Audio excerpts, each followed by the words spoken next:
Hello, my dear student. I am Jigan sir from Janice class at Shantipuram Prayagraj. आज हम class 12 का ठोस अवस्था पाठ पढ़ाएंगे, जिसमें सबसे पहले ठोस अवस्था क्या है। तो ये ठोस अवस्था के बारे में द्रव्य की जानते हैं, तीन अवस्थाएं होती हैं, ठोस, द्रव, गैस। तो ठोस क्या है? वे द्रव्य जिनका आकार एवं आयतन, वे द्रव्य जिनका आकार, आयतन एवं आकृति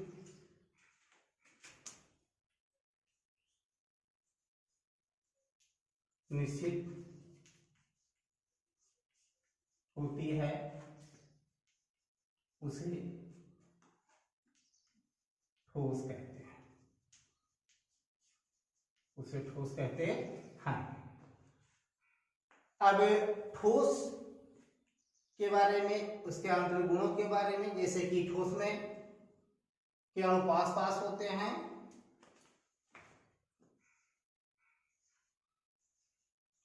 ठोस के अणु पास पास होते हैं, जिसके कारण इनके अणुओं के बीच अंतराणु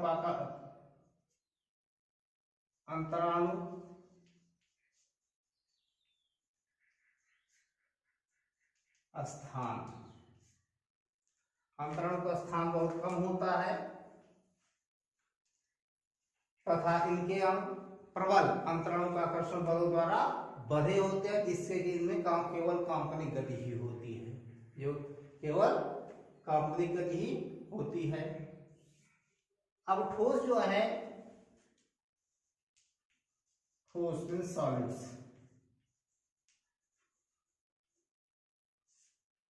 इनके दो भाग होते हैं। एक होता है क्रिस्टलीय ठोस,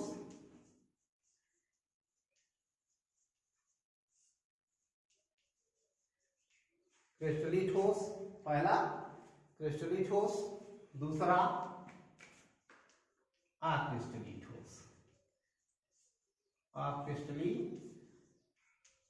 ठोस, क्रिस्टलीय ठोस को सख्त ठोस भी कहा जाता है, तो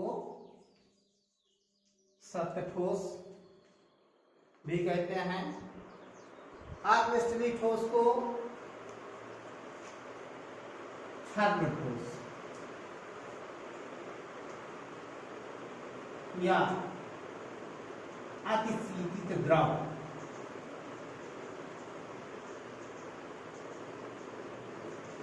अतिशीतित द्रव भी कहते हैं। अब क्रिस्टलीय ठोस किसे कहते हैं?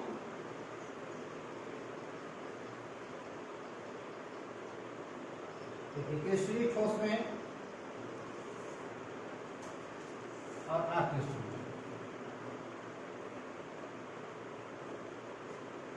अब इसमें सबसे पहले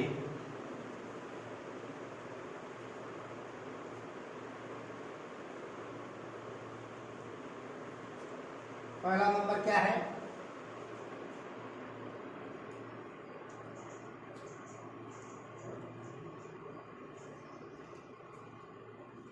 वे ठोस, देखिए इसमें इसके गुणों का भी दोनों तरफ से अध्ययन करते चलेंगे। क्रिस्टलीय ठोस ये सख्त ठोस कहा जाता है, छद्म ठोस या उसे आश्रित, अक्रिस्टलीय ठोस को छद्म ठोस या आश्रित द्रव भी कहते हैं। और इनके जो क्रिस्टलीय की बात करें तो क्रिस्टलीय ठोस में सबसे पहले इनकी जो व्यवस्था होती है, अणुओं की जो व्यवस्थाएं होती हैं, वो एक निश्चित क्रम में होते हैं, और ये इनके भी दीर्घ परास व्यवस्था पाई जाती है। दोनों बैठे हो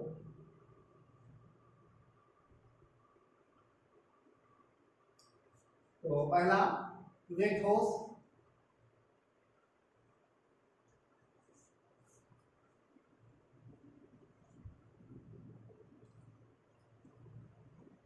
जिनकी व्यवस्था या जिनके काम,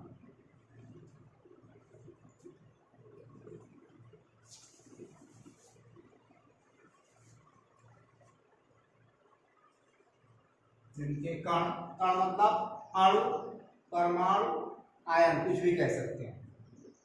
कण मतलब अणु भी हो सकता है, परमाणु भी हो सकता है, आयन। वे ठोस जिनके कण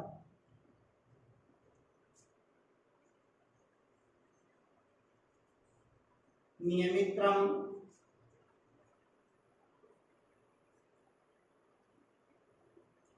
में दीर्घपरासी व्यवस्था, दीर्घपरासी व्यवस्था में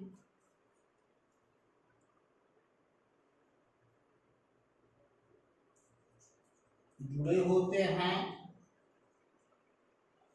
जुड़े होते हैं, उन्हें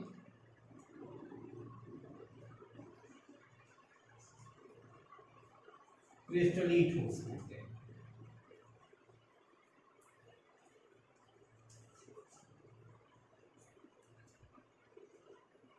देखिए, वे ठोस जिनके कण नियमित क्रम में दीर्घपरासी व्यवस्था में जुड़े होते हैं उन्हें क्रिस्टलीय ठोस कहते हैं। अब यहाँ पर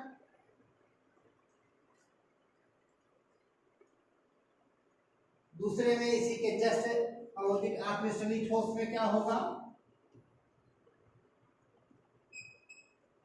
अक्रिस्टलीय ठोस किसे, तो इसके लगाएंगे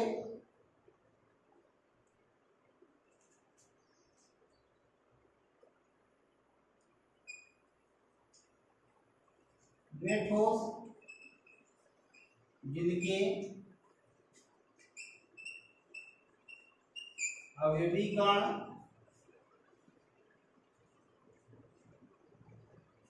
जिनके अवयवी, वे ठोस जिनके अवयवी कण अनियमित क्रम में लघुपरासी, लघुपरासी व्यवस्था में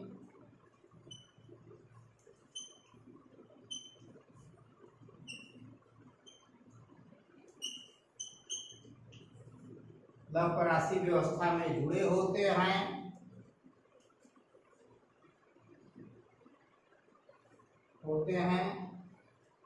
उसे अक्रिस्टलीय ठोस कहते हैं।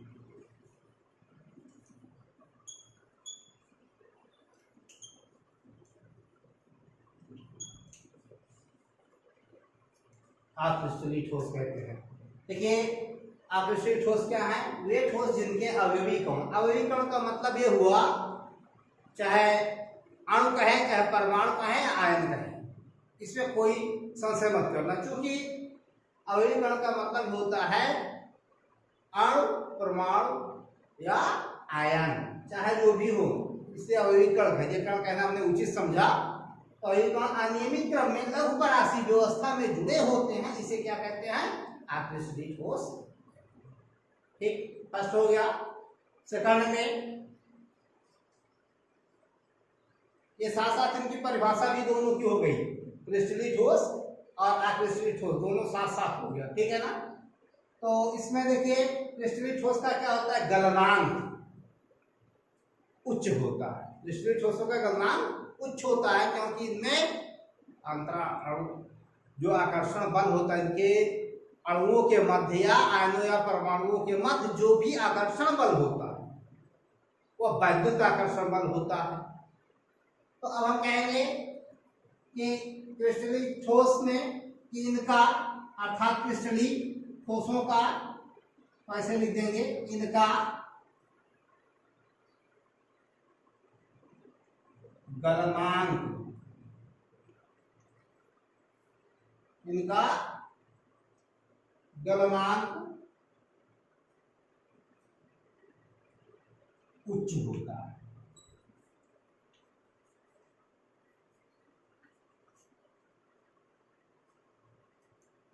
और अत्यष्टि ठोस में क्या हो जाएगा,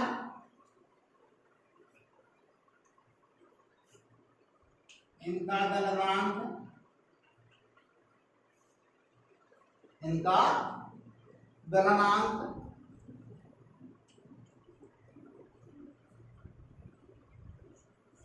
निम्न होता अर्थात गलनांक भिन्न भिन्न पाया जाएगा, साथ साथ दीर्घपरासी भी होता है। तीसरा नंबर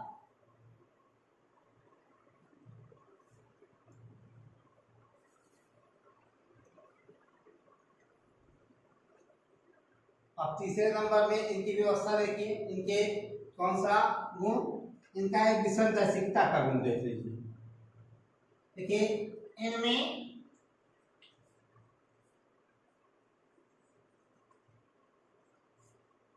अर्थात कृष्णीय ठोसों में विसंदैशिकता का गुण पाया जाता है, अर्थात ये विसंदैशिक होते हैं, इनमें विसंदैशिक प्रकृति होती है।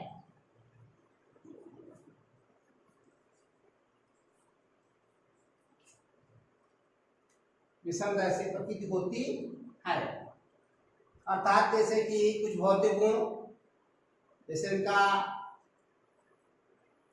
अपवर्तनांक हो गया। अपवर्तनांक क्या होगा, इनको विभिन्न दिशाओं से भेजने पर इनके अपवर्तनांक अलग अलग होंगे। जैसे कोई ठोस है, अब इस ठोस में अगर इनके अलग अलग दिशा से इधर से भेजा जाएगा तो इसका अपवर्तनांक कुछ निकलेगा, इधर से अगर भेजा जाए प्रकाश तो उनका अपवर्तनांक कुछ और निकलेगा। इसलिए जो है तो यहाँ भी विसंदैशिक प्रकृति होती है। मतलब क्रिस्टलीय ठोस कैसे होते हैं, विसंदैशिक प्रकृति के होते हैं, और ये अक्रिस्टलीय ठोस क्या होते हैं, इनमें संदैशिक गुण पाया जाता है, या इनकी प्रकृति संदैशिक होती है। इनकी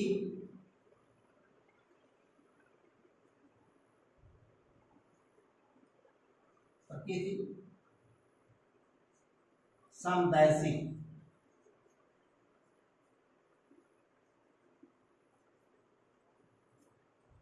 इनकी प्रकृति कैसे समदैशिक होती है। ठीक, अब चौथे नंबर में, हाँ इसे नोट कर लीजिए। अभी और इसमें स्पेस कम है, छोड़ देते हैं, ऊपर लिखते हैं, नोट कर लीजिए।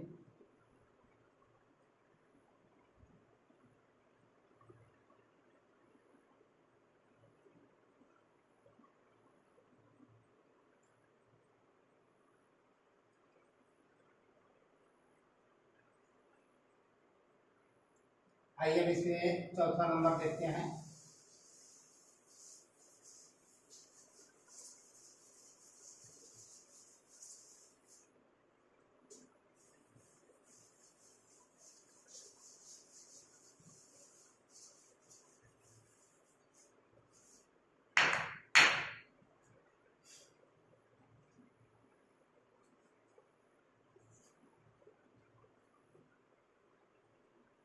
चलिए बताएं।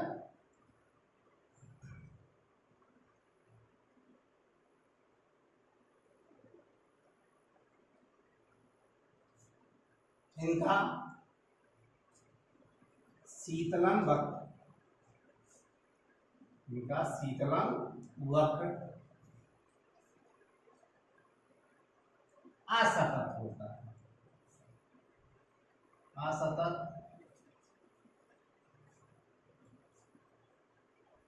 इनका शीतलन वक्र असतत, असतत मतलब एक निश्चित क्रम में नहीं घटते। इनको अगर ठंडा किया जाए गर्म करने के पश्चात तो एक निश्चित क्रम में ठंडे नहीं होंगे। जैसे कि अगर इनके बीच समय अर्थात स्मार्ट टी मान लेते हैं, टाइम को, के बीच ग्राफ प्लॉट किया जाए, ये ताप अर्थात टेम्परेचर के बीच ग्राफ अगर बनाया जाए तो क्या मिलेगा, इसका समय बढ़ने के साथ साथ ताप घटेगा, फिर एक कुछ समय तक स्थिर हो जाएगा, फिर घटेगा, फिर स्थिर हो जाएगा। इस प्रकार से सतत वक्र नहीं प्राप्त होता। ऐसे बी पोजीशन पर, बी से सी पर, सी से डी पर, डी से ई।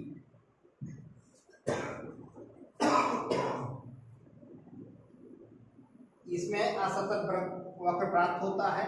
ये देखिए ग्राफ के जरिए, ए से बी पर, फिर यहाँ पर कुछ समय बीता, ताप में कोई परिवर्तन नहीं हुआ, फिर सी से डी तक, फिर डी से ई स्थिति में।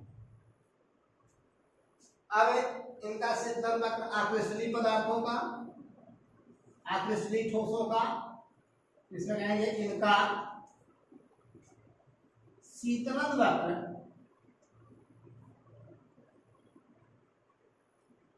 इनका शीतलन वक्र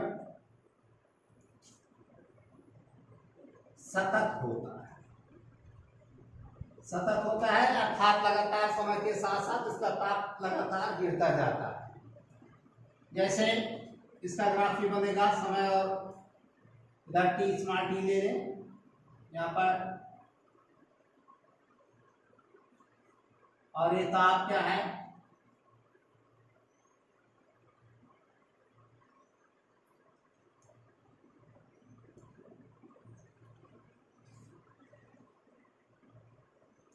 ऐसे भी पोजीशन में ताप क्या है, क्रम से घटता चला जाएगा, समय के साथ साथ ताप गिरेगा। इसमें बीच में रुकावट नहीं आएगी, ताप क्रम से गिरता चला जाता है। आइए देखें 5वां नंबर,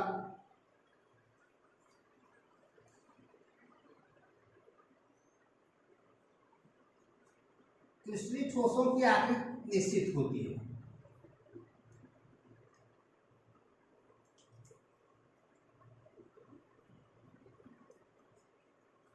कि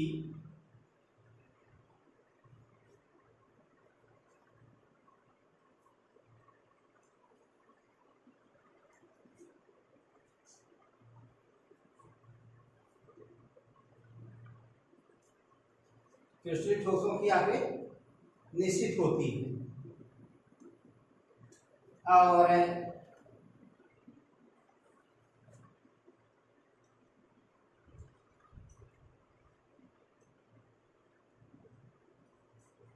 अक्रिस्टलीय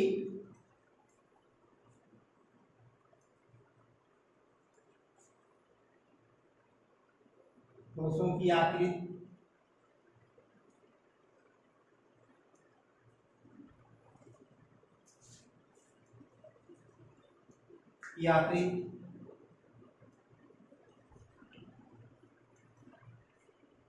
अनिश्चित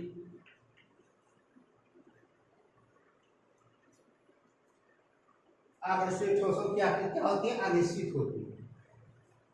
अर्थात इसके जैसे क्रिस्टलीय ठोसों को अगर एक बार तोड़ा जाएगा तो जैसे पहला क्रिस्टल का आकृति जो होगी वही आकृति क्या है, उसके पार्टिकल्स की जो होगी। अक्रिस्टलीय ठोस में ऐसा नहीं है, उसके कणों की जो आकृति होगी सब अलग अलग होगी। अब यहाँ पर ये क्रिस्टलीय और अक्रिस्टलीय में अंतर हुआ। अब इनके एग्जाम्पल जैसे हैं, इसके कुछ उदाहरण लिख लेते हैं।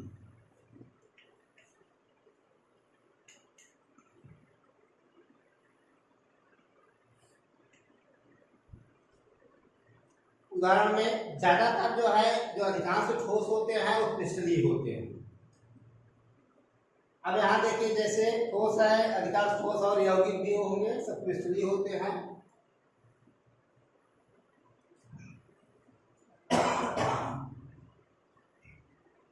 जैसे देखिए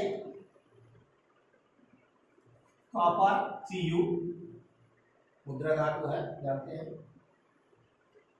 Ag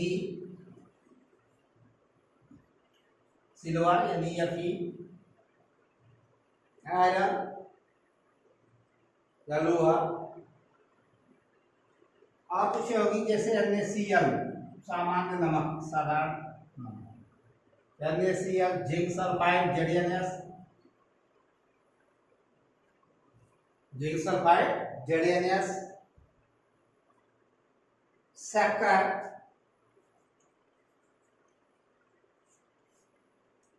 आज क्या है, क्रिस्टलीय पदार्थ।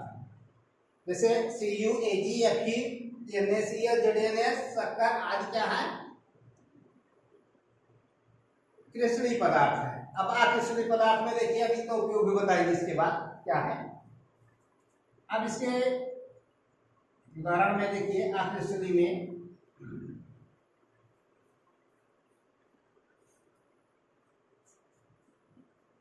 अक्रिस्टलीय में कैसे, जैसे लिया जाए स्टार्च,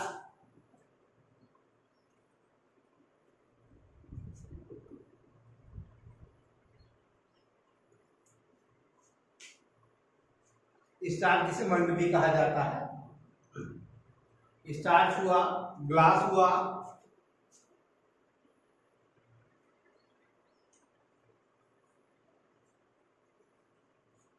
रबर हुआ,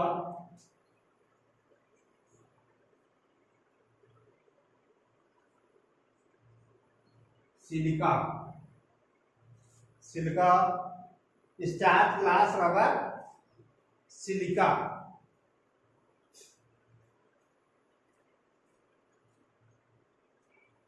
ठीक लिखे।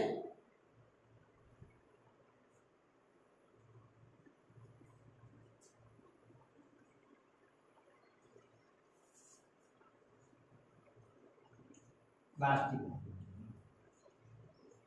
प्लास्टिक,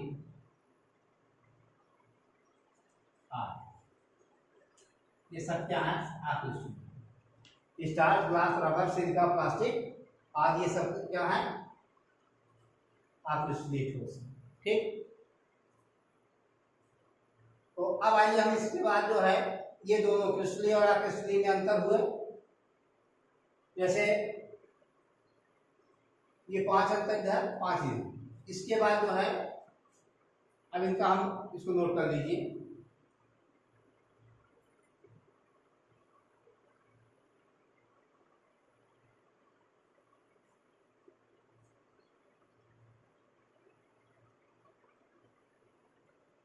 इसमें ग्राफ में ये वाला असतत है, यहाँ से तार घटेगा से डी तक, फिर स्थिर हो जाएगा, फिर समय बढ़ जाएगा। समय के साथ साथ ये क्या है, घट नहीं रहा है। बीच में क्या है, बी से सी स्थिति में ताप में कोई परिवर्तन नहीं हुआ, डी से ई स्थिति में कोई ताप में परिवर्तन नहीं हुआ, इसलिए क्या है, वक्र असतत है।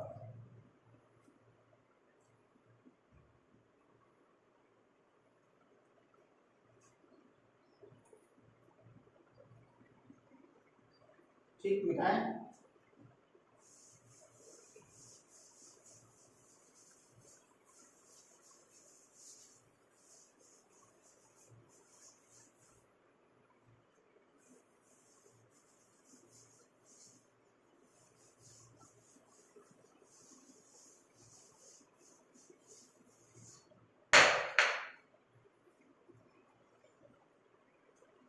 एक क्रिस्टलीय ठोसों के कुछ उपयोग देख लेते हैं।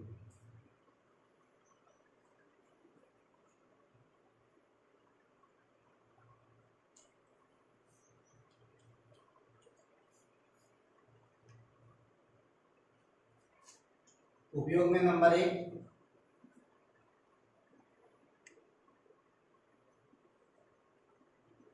हीरा का उपयोग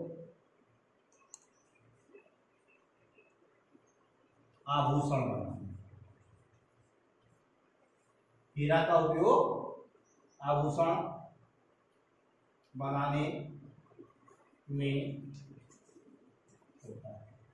ये तो सभी लोग जानते हैं, हीरे को क्या आभूषण बनाने में प्रयोग किया जाता है। दूसरा नंबर, दूसरा उपयोग क्या है,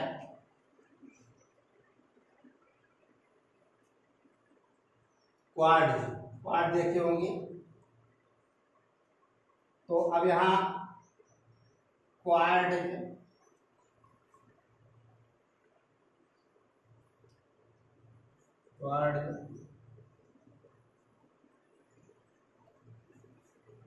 का उपयोग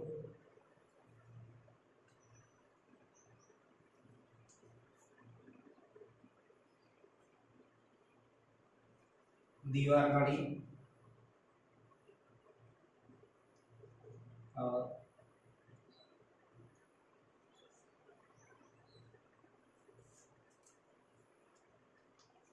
बनाने और दीवार घड़ी और कलाई घड़ी बनाने में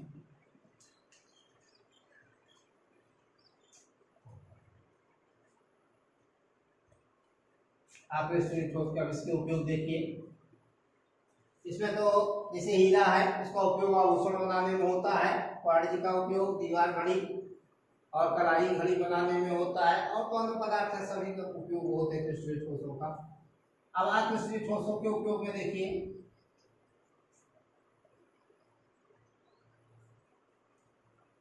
उपयोग नहीं है ज्यादा, बस थोड़ा जानकारी रखना होगा। तो सबसे पहले उपयोग में इसमें रबर, पहला रबर भी क्रिस्टलीय ठोस है, इसे सघन ठोस या अस्थितित द्रव कहा जाता है, जानते हैं आप क्रिस्टलीय ठोस के नाम सघन ठोस या अस्थितित द्रव कहा जाता है। अब उपयोग में जैसे कि इसमें रबर,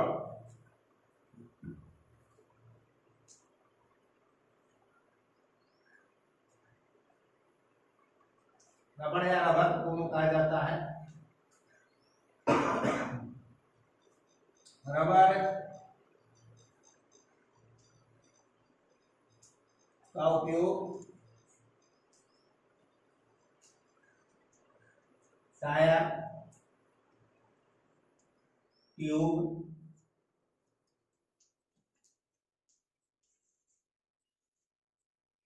जूते की सोल, जूते की, देखिए रबर का उपयोग टायर बनाने में होता है, ट्यूब बनाने में, जूते की सोल बनाने में, खिलौने बनाने में, खिलौने आदि बनाने में होता है।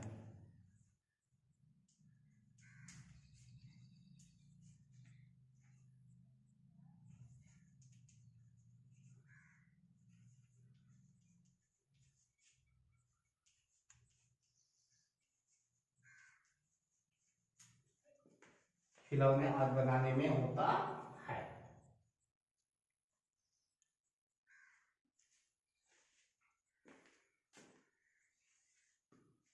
इसके बाद क्रिस्टलीय ठोस का दूसरा उपयोग देखिए, क्रिस्टलीय ठोस या छद्म ठोस का दूसरा उपयोग क्या था, सिलिका का उपयोग प्रकाश वोल्टी सेल बनाने में। प्रकाश वोल्टी सेल ऐसा माध्यम है जिसके द्वारा प्रकाश ऊर्जा को विद्युत ऊर्जा में बदला जाता है। प्रकाश ऊर्जा को विद्युत ऊर्जा में इसके द्वारा प्रकाश वोल्टी सेल के द्वारा बदला जाता है। अब इसमें तीसरा उपयोग कांच, कांच के ढेर सारे उपयोग तुम लोग खुद ही जानते हो, जैसे कि प्रयोगशाला के उपकरण बनाना, खिड़कियों में कांच का प्रयोग करना, सजावटी सामान बनाना और प्रकाशित लेंस बनाना, ये सब आपको पहले से जानते हैं। तो लिख देते हैं वही, देखिए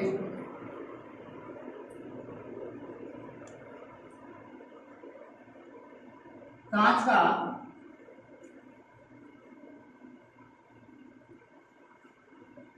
उपयोग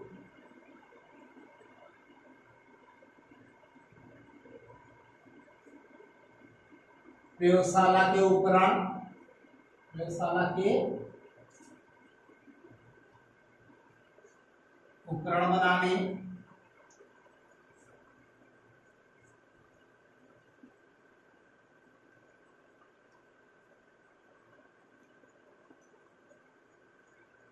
खिड़की, लेंस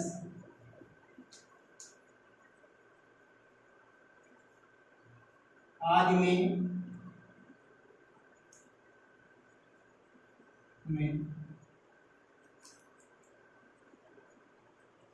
प्रयुक्त होता है।